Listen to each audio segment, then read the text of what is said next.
अरे आश्चर्य होता है, झूठ बोल करके तुम सोच रहे हो हम संभाल लेंगे। नहीं नहीं, झूठ तुम्हारा नाश कर रहा है, तुम्हें पता नहीं। जिस जिह्वा से नाम जप कर रहे हो, अगर नाम का विशेष फल प्राप्त करना है, जल्दी फल प्राप्त करना है, आपको दुखों से बचना है, पाप भस्म करना है, तो झूठ बोलना बंद कर दीजिए। क्या बिगड़ जाएगा आपका? सच्ची बोलने में क्या बिगड़ जाएगा? सच्ची बोलना शुरू करोगे, हिम्मत नहीं रह जाएगी पाप करने की। ये जो पाप करने की तुम्हारी हिम्मत पड़ रही, झूठ बोलने के कारण पड़ रही। नहीं, असत्य संपातक पुंजा, सबसे बड़ा पाप झूठ बोलना। उससे क्या होता है? हर चीज हम छुपाना चाहते, किससे? उस सर्वज्ञ परमात्मा से, गुरुदेव से। नहीं, झूठ नहीं। नाम इसीलिए नहीं चल पा रहा, थोड़ी दिन नाम चलाएंगे छूट जाएगा, क्योंकि आप झूठ बोलते हैं, पापाचरण करते हैं। अगर नाम को चलाना है तो नारायण स्वामी जी कह रहे हैं, पहली बात मौन का आश्रय लीजिए, कम बोलिए, अधिकतर चुप रहना सीखिए, तभी नाम चला पाएंगे। जो कार्य कर रहे हैं आप उस पर ध्यान दें, उस कार्य को एकाग्रता पूर्वक करें, वाणी को मौन रखें, उस वाणी से धीरे धीरे नाम उच्चारण करें। कम से कम 24 घंटे में 4 घंटे मौन का तो सबको अभ्यास कर लेना चाहिए। 24 घंटे में 4 घंटे मौन का। तो ऐसे ऐसे बुद्धिमान हो कहेंगे हम 6 घंटे मौन रहते हैं। कब? बोले जब सोते हैं तब। आप 4 घंटे कह रहे, हम 6 घंटे मौन रहते हैं। 24 घंटे में हम 6 घंटे मौन रहते हैं, बहुत बुद्धिमान है। बोले आप 4 घंटे कहते हो, हम 6 घंटे मौन रहते हैं। तो कब आप मौन रहते हैं? बोले जब सोते हैं तो 6 घंटे सोते हैं, मौन ही रहते हैं उस समय। मौन जागृत की कह रहा हूं, 4 घंटे का। नारायण स्वामी के बहुत बड़े महापुरुष हुए, तुम 4 घंटे मौन का अभ्यास करो, ऐसा निकालो 2 घंटे, 2-2 घंटे करके 24 घंटे में 4 घंटे मौन। उस समय हम किसी से बात नहीं करेंगे, नाम जप करेंगे। कार्य करो, कार्य करने के लिए मना नहीं कर रहे हैं। कम बोलो। आजकल लोग अपनी जीवनी शक्ति को बोलने के द्वारा बहुत नष्ट कर रहे हैं, व्यर्थ की बातें करते रहते हैं। 4 आदमी चल रहे हो, आप पीछे चलिएगा, सुनते, बेमतलब की बातें। नाम जप नहीं होगा, वो डिलीट नहीं होंगी, वैसे ही बनी रहेंगी, अगले जन्म के लिए तैयार हो रहा है। इसलिए नाम यदि सिद्ध करना है, नाम का फल लेना है, नाम का आनंद लेना है, तो वृथा भाषण बंद करो, बेकार की बात बंद करो। जितना कम बोलने से काम चल जाए उतना। सामने वाले को बोलने दीजिए, आप बीच में नाम चल रहा है जी, नाम चल रहा है। जब कोई आवश्यक बात हुई, पवित्र शब्द बोल दिया, नहीं चुपचाप सुनो ना। उसको लग रहा है कि आप संभाषण करो, मान लो रिश्तेदार है, नातेदार है, मित्र, अब आप व्यवहार में हैं, आप सीधे ये तो नहीं कह सकते हमसे बात मत करो, नहीं, हाँ बात कीजिए, लेकिन आप कम बोलिए, उसको बोलने दीजिए, आप नाम जप कीजिए, जरूरत भर बात कीजिए। बात में भगवान की चर्चा हो तो कोई बात नहीं, अगर प्रपंच की चर्चा है तो बचने की कोशिश कीजिए। अपने संबंधियों, अपने दोस्तों, अपने व्यवहारियों से व्यवहार, दोस्ती, संबंध शिथिल कीजिए, तभी नाम में प्रीति होगी। अगर ये कि अब हमारे दोस्त आ गए हैं तो फिर वो दोस्त छूट जाएगा नाम, अब बातें शुरू हो गई प्रपंच की। धन्य है ऐसी बुद्धि जो प्रियजनों से भी संभाषण केवल भगवत वाक्यों का, अन्यथा नहीं। इसीलिए इस मार्ग को वर्ण करना बहुत कठिन है। एक ऐसा तुम्हारा निवास स्थान होना चाहिए अलग, जिसमें अपने रिश्तेदार, नातेदार, व्यवहारियों का प्रवेश ना हो। आपकी शैया अलग होनी चाहिए।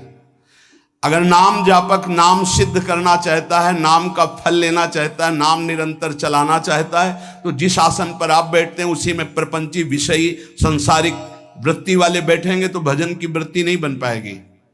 एक ऐसा वैसे होते हैं घरों में बैठने वालों का अलग, लेकिन साधन कक्ष अलग होना चाहिए अपना।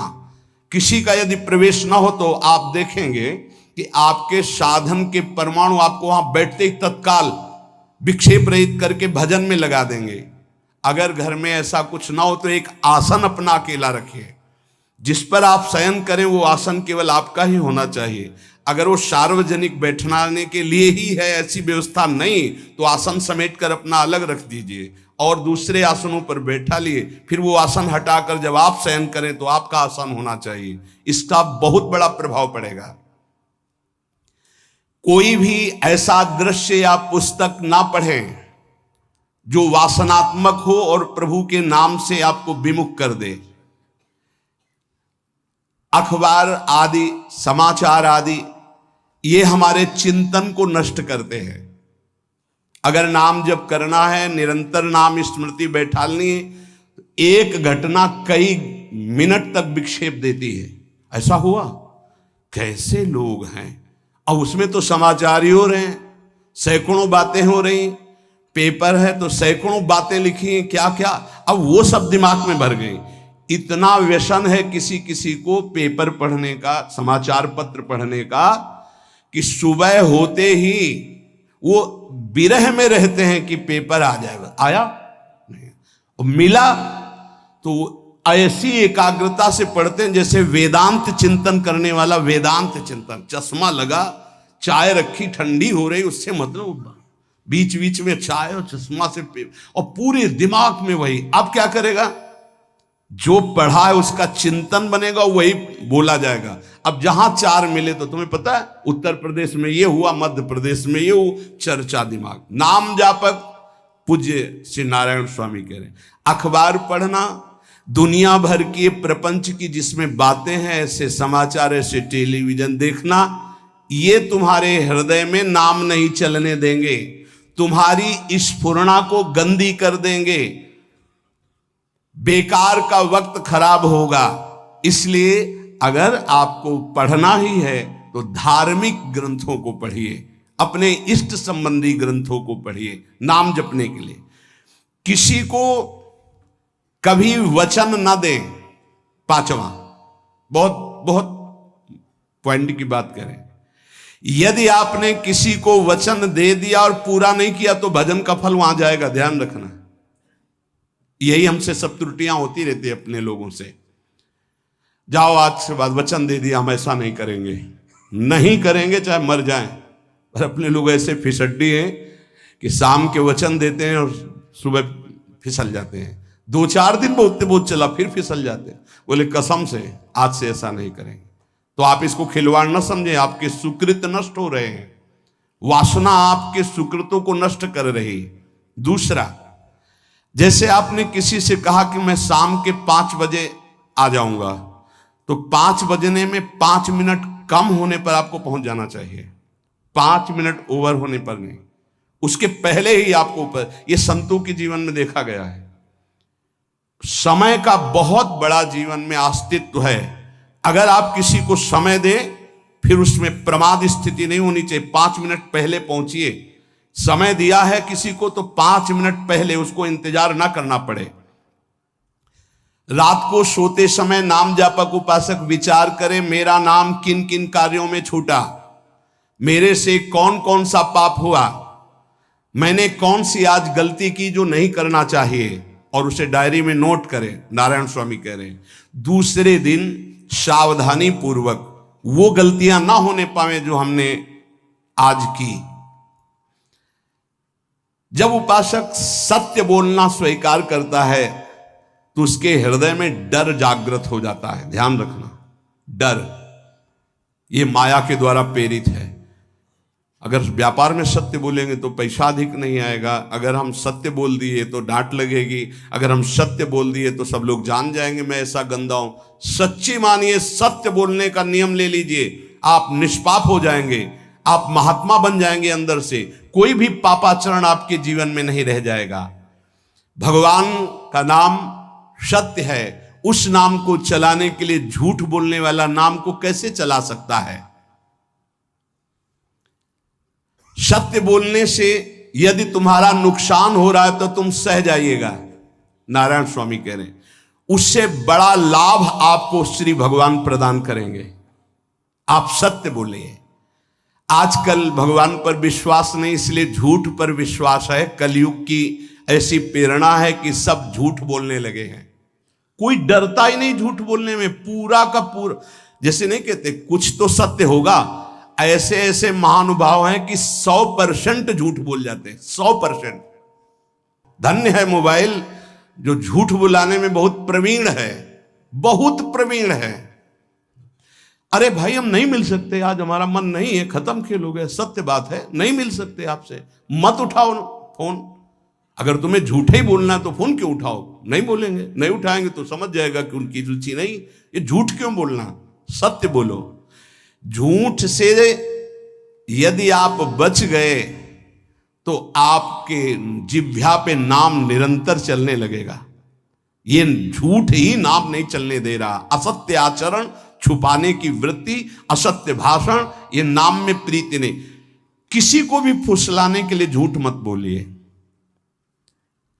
सत्य बोलने का अभ्यास कर लिए तो पापी जीव भी महात्मा बन जाए। सत्य आवश्यक है। एक बड़े कागज पर ऐसी जगह लिख के रख लो जहां तुम उठते बैठते देखते हो कि मुझे सत्य बोलने का नियम लेना है, झूठ नहीं बोलना है। सत्य साधन कर लो, फिर देखो नाम कैसे चलता है। तपस्या, बड़े बड़े पुण्य, बड़े बड़े तीर्थ स्नान उतना पवित्र नहीं करेंगे जितना सत्य बोलने से होगा। पर बहुत कठिन है इस समय सत्य बोलना। मतलब बात बात पे असत्य का ही वर्ताव हो रहा है, असत्य का अच्छा, ये कोई संसारी आदमी में नहीं, कुछ ऐसे होंगे जो सत्य की वार्ता करते नहीं। प्रायः क्या जाता है, झूठ बोलने में बोल दिया और सामने वाला राजी हो गया, हम निकल गए। लेकिन सत्य ना होने के कारण आप में सत्य आचरण, सत्य स्वरूप भगवान का नाम, भगवान को कहा गया सत्य नारायण, वो नाम नहीं चलेगा। भजन करने का पहला साधन है सत्य बोलना, जबान से सत्य बोला जाए। और भजन की संख्या प्रारंभ में जरूर लेनी चाहिए। यदि 10 माला का नियम लिया, 20 माला का नियम लिया, तो उसे निर्वाह करो। जैसे यहां शरणागति मंत्र मिलता है तो 11 माला प्रारंभ में दी जाती कि आपको करना ही है, ज्यादा हो जाए वो ठीक, 11 से कम वो कभी जीवन में नहीं। अपने जीवन में गुरु आज्ञा 11 माला तो करनी है, हर समय करना है। पर ये मन थोड़े दिन तो नियम में चलेगा, इसके बाद छोड़ देगा। दीक्षा तब लेनी चाहिए जब गुरु आज्ञा पे चलने की हिम्मत हो, नहीं तो ऐसे ही नाम जपो करो। जब नियम मिल गया 11 माला तो चाहे प्राण निकल जाए, हमको 11 माला पूरे करने, प्राण निकलने तक गुरु आज्ञा का पालन करना है। यदि आप नाम जप अधिक मात्रा में नहीं करेंगे तो जो आपको नाम मिला है उसका फल आपको अनुभव में नहीं आएगा। क्यों? क्योंकि नाम का हिस्सेदारी होती है, भजन की हिस्सेदारी होती है। जैसे किसी ने प्रणाम किया, वो भजन लिया। गृहस्थी को इसीलिए मना किया कि रास्ते में परिक्रमा मार्ग में हलवा पूड़ी ये सब बट रहा है, हाथ मत फैलाओ। वो दान कर रहा है, सुकृत कर रहा है, और कोई दूसरे ले विरक्त आदि। आप अपने भूख मिटाने के लिए 4 रुपया के चना लेके भले पालो, लेकिन दूसरे के द्वारा दिया हुआ हलवा मत पाओ। यहां धाम आए हो, भगवत कमाई करने आए हो, यहां नाम जप करो, कष्ट सहकर परिक्रमा दो। हो सके 4 रुपए की वस्तु लेकर के आप पशु पक्षियों को पवा दो, किसी एक का पेट भर, तुम मत पाओ दूसरे का। तुम चाहो तो उपवास कर सकते हो, या प्राण पोषण के लिए रूखा सूखा थोड़ा खा लो। ये दूसरे के आराम से धाम में हम आए 2-4 दिन खूब खाए पिए नहीं, भागीदारी हो जाएगी तुम्हारे पुण्यों की। वहां ऐसे फ्री नहीं है कुछ। भजन का भागीदार राजा भी होता है, जिसके राज्य में रह रहे हैं। जो अन्न देता है वो भजन का, जो वस्त्र देता है वो भजन। इसीलिए गृहस्थ को कहीं कुछ भी स्वीकार नहीं करना चाहिए, ये बहुत ध्यान रखें। अगर आप कहीं तीर्थ साधु आश्रम कहीं जाते हैं, कोशिश कीजिए कि किसी से सेवा ना ले, और अगर सेवा ले तो उसके अनुसार फिर अर्थ दे दे। अगर आपने वहां भोजन पाया, पानी पाया, तो उसके अनुसार सोच ले कि अगर हम इतना खरीदते तो कितने का मिलता, वो दे दिया तो आपका भजन बच गया। कभी आपको कोई प्रणाम नमस्कार करे, तत्काल बराबर प्रणाम करो। किसी को अपना भजन का हिस्सेदारी नहीं, सबका मंगल हो। ये भजन जितना बढ़ेगा तो आपको भगवदाकार कर देगा। दिन रात 24 घंटे में 21,600 श्वास चलती है। 21,600 श्वास में 6 घंटा तो सोने के चले जाते, उसमें तो चेतना नहीं रहती। अब हमको अगर 21,600 नाम हमको जपने को मिल जाए तो हमारी हर श्वास सार्थक हो जाए। जो हम 5-6 घंटा सोते हैं उसमें जिनका अभ्यास है तो बात अलग है, नहीं तो वो व्यर्थ जाती है। तो हमें एक श्वास में कई नाम जपने का अभ्यास करना चाहिए, जिससे 200 माला फेरने पर ये 21,600 श्वासों की गणना पूरी होती है। अगर हम 200 माला का नियम लें तो इतना हो सकता है। तो हमें लगता है अगर हर समय माला नहीं ले सकते तो श्वास वाली माला बहुत अच्छी रहती है। श्वास में 4 बार खींचो, 4 बार नाम लेते हुए छोड़ो। दूसरा साधन, एक छोटी माला ले ले, जो आजकल तो काउंटर चला है। काउंटर में ज्यादा सुविधा संसार के क्रियाओं में रहने वालों को होती कि क्या अपनी जेब में डाल लिया। तीसरा साधन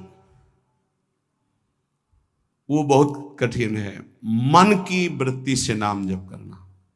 माला, श्वास और मन की वृत्ति, उसमें श्वास की भी गणना का ध्यान नहीं रहता, उसमें केवल चिंतन होता है,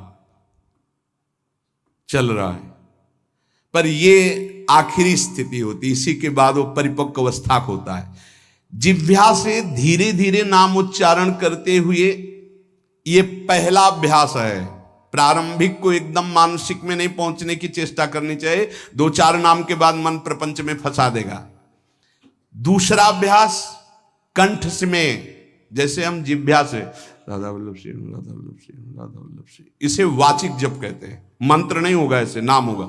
फिर उपांश ऐसे, फिर कंठ से चलता है, फिर हृदय से चलने लगता है, फिर नाभि से चलता है। जिसका नाभि से चलने लगता है उसका परावाणी के द्वारा भजन, वो सिद्ध पुरुष कहा जाता है।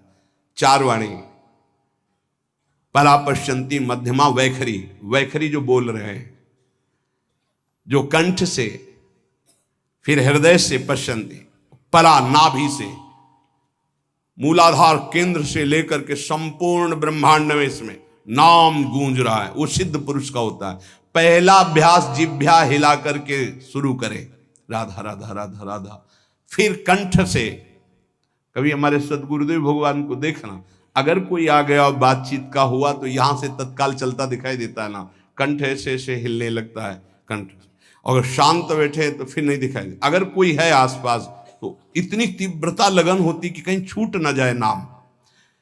कंठ से विशिष्ट अभ्यासी का, फिर हृदय से परिपक्व अभ्यासी का, और नाभि से सिद्ध महापुरुष का, परावाणी से चलता है। अगर 1 वर्ष तक जिह्वा से अभ्यास किया जाए, ये मैंने किया है, नारायण स्वामी कहते हैं, तो दूसरे वर्ष में कंठ से प्रारंभ हो जाता है। 2 वर्ष कंठ से चले तो अगला हृदय से प्रारंभ हो जाता है, और हृदय से 3 वर्ष चले तो फिर नाभि से 7 वर्ष में नाम सिद्ध हो जाएगा। अगर नियम पूर्वक झूठ ना बोले, सत्य आचरण करे, ऐसे नाम जप करे।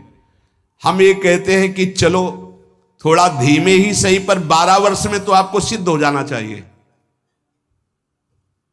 12 वर्ष, यहां बोले 30 वर्ष के, 50 वर्ष हो गए साधन करते हो, ज्यों कहते हो कोई परिवर्तन नहीं। इसका मतलब अंदर से नाम नहीं चलाया जा रहा, नाम में रुचि नहीं। 12 वर्ष में तो भगवत साक्षात्कार करके जागृत स्वप्न सुषुप्ति अवस्था पर विजय प्राप्त कर लेता है साधक। ऐसा ही स्वामी जी ने किया। नारायण नारायण नारायण नारायण नारायण, ऐसी सिद्धावस्था हो गई थी। एक टाट की लंगोटी, एक रस्सी कमर में, बस।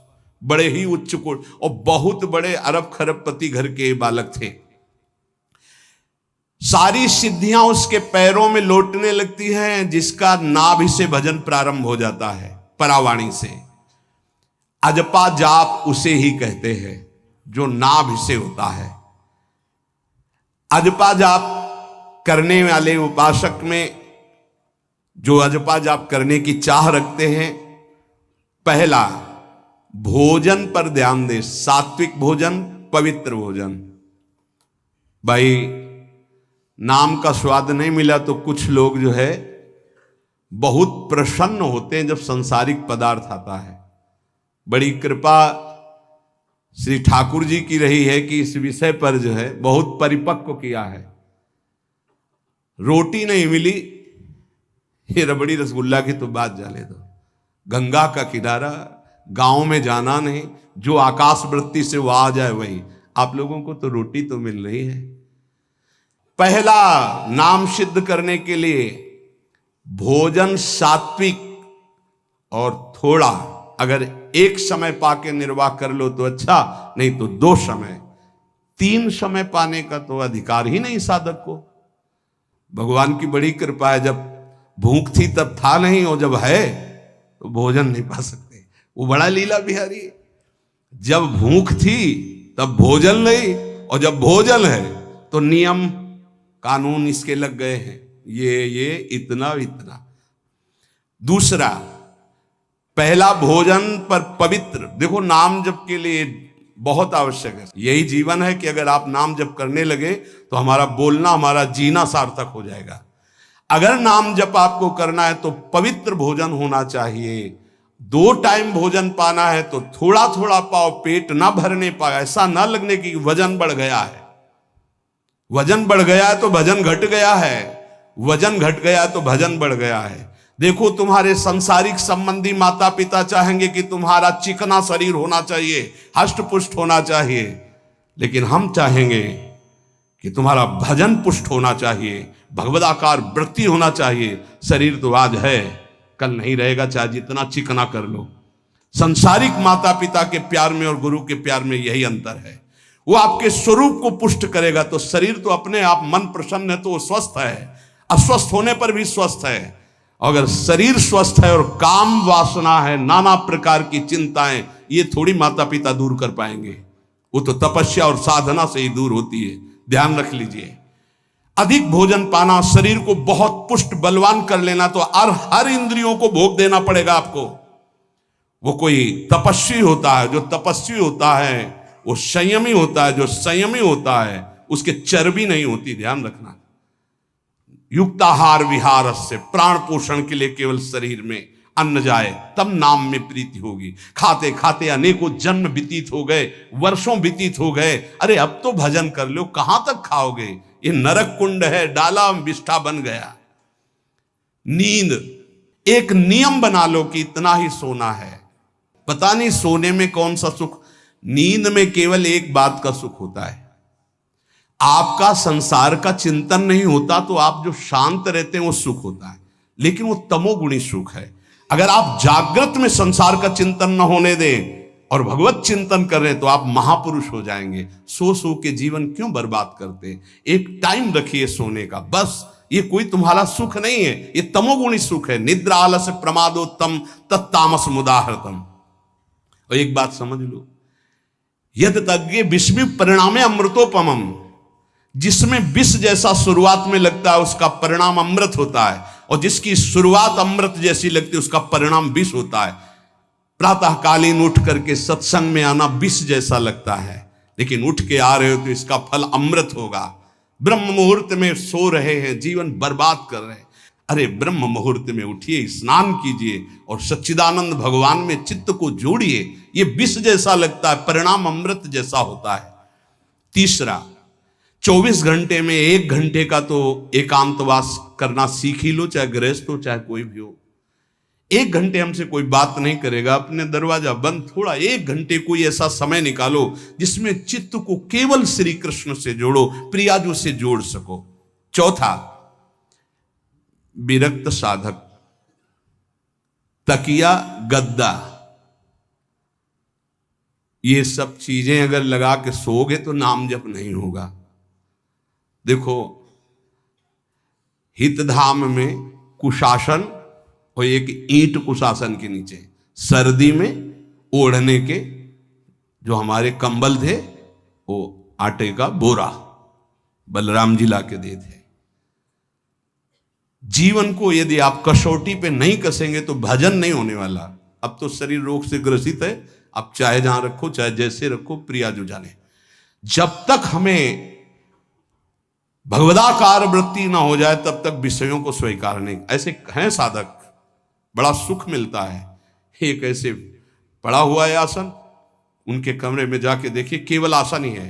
कितने ऐसे साधक राधा के कुंज में रहते हैं जिनकी चटाई केवल है, न तकिया है न गद्दा है न कोई, उसी चटाई को ऐसे खड़ा कर दिया, बिछा लिया, बस उसी में पड़े, भोजन मिला पा लिया, ऐसे रह रहे हैं। कमरे में देखो जाके तो ऐसा लगेगा कि इसमें कोई रहता ही नहीं, कुछ है ही नहीं, केवल चटाई है।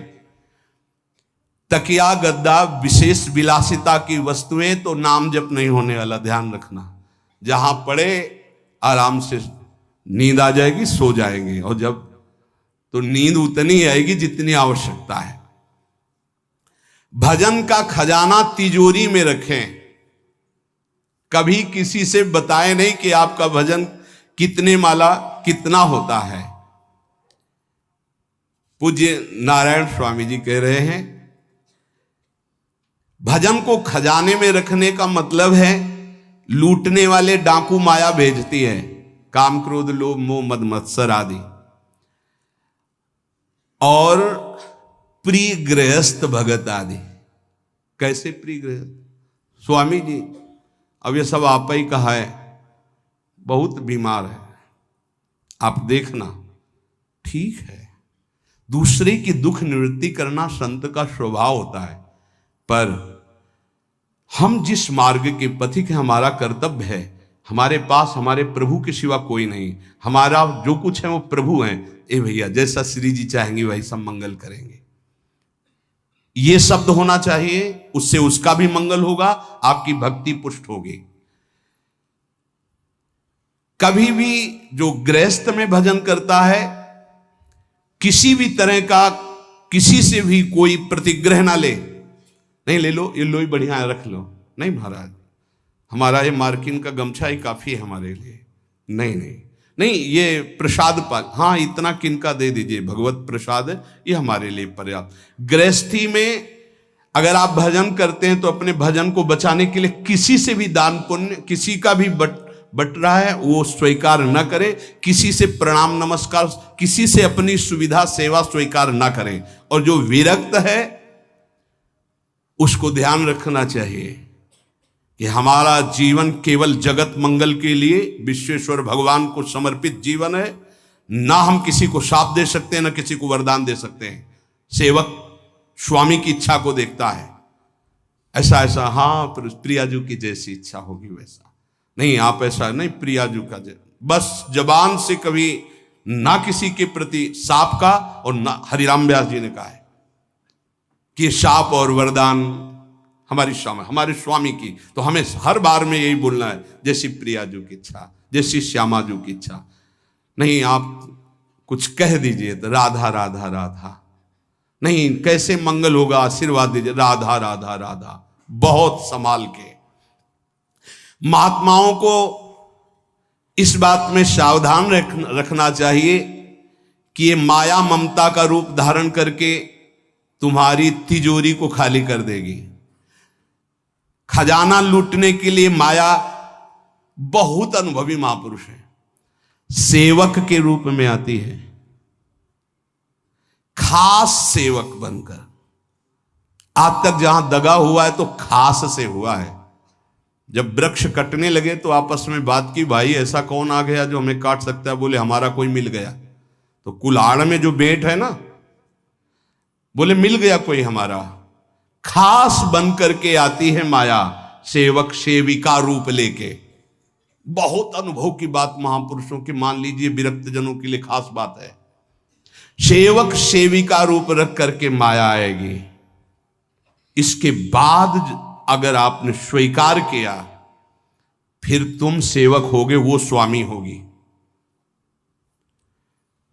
समझ रहे हो? बहुत अंदर से इस बात को समझ लीजिए। अगर आपको भगवत प्राप्ति करनी है तो जब तक शरीर में श्वास रहे, सेवा मत स्वीकार करना किसी की। कपड़ा धुलाना, खाना पीना, भीख मांग के खाओ, भिक्षा अन्न, या आकाशवृत्ति से जियो। जैसे मना, ना कपड़ा धो पाओ तो उतने पहनो जितना धो पाओ। किसी को अपनी सेवा में प्रवेश मत होने दो। अपने शरीर की सेवा, अपने जीवन की सेवा जब तक श्वास है तब तक स्वयं करो, नहीं तो तब लग जोगी जगत गुरु, जब लग रहे निराश, जब आशा मन में भई, जब गुरु और जोगी दास। इसलिए होश में परमार्थ के पथिक को कभी किसी की सेवा नहीं लेनी चाहिए, कभी किसी को सेवक नहीं बनाना चाहिए। भगवत भाव से नेकी कर दरिया में डाल, उपदेश दे दिया, चल अपने मार्ग में। जीवन की ये बात हमारी अनुभव की मान लीजिए, अगर निर्विघ्न पंथ निर्वाह करना है तो कभी किसी को यहां सेवक न बनाया जाए। सेवक सेविका के रूप में स्वीकार करने वाले साधु का हृदय आग की तरह जलने लगता है। जो जिंदगी भर निश्चिंत और निर्भय रहा, उसे भयभीत और चिंतायुक्त होना पड़ता है।